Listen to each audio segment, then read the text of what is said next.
I've been asked the question many times, what's your approach to handling problems on the job? Well, the first thing is you try to, especially with heavy equipment, find out everything that's underground ahead of time. It doesn't always mean it works out that way, and as often as not, it doesn't.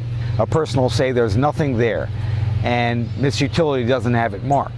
Now, Miss Utility will mark things on the street and mark certain things for the property, but when you're on old properties, they may not know where the owners put in an electric line or a water line or something like that, or the water lines that are supposed to be, and electric lines 2 feet under the ground or 3 feet under the ground, and as soon as you make a 6-inch cut, out comes the water and the electric line, and the person has a sheepish look on their face. What you do is you over the years you learn try to handle these problems. You know, get the water shut off right away, make sure the electric's shut off, and then deal with it. You hit problems, that's part of what the person's paying you for, is to deal with problems that you're going to come up with.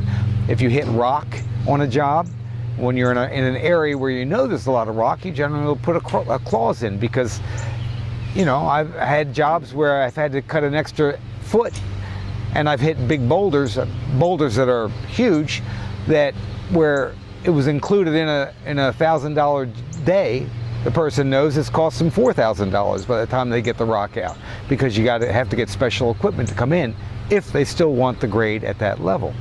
But most of the time you generally have problems every day when you're working. It's just how you deal with it, and it's not just in my business, it's anyone's. You don't come running to the person and say, I have a problem, what are you going to do about it? They're asking me what I'm going to do about it. That's their comfort, that I can deal with it. Some of these problems cost more money, and you know, when it's a problem any problem can be fixed.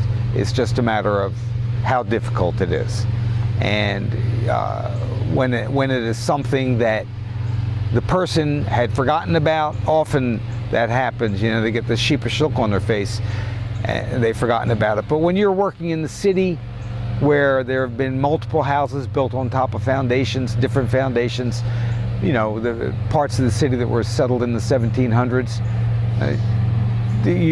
when you're dealing with that, it's virtually always open-ended in the contract.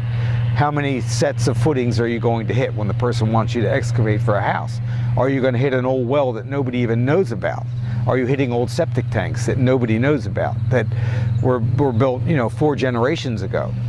So, and are supposed to have been taken out, but that also doesn't work. What tanks are underground? Again, that nobody knows about. These things are there all the time, you know, that you just kind of, that's why some of that work goes a little slower than being out in a virgin area where you're just digging a hole.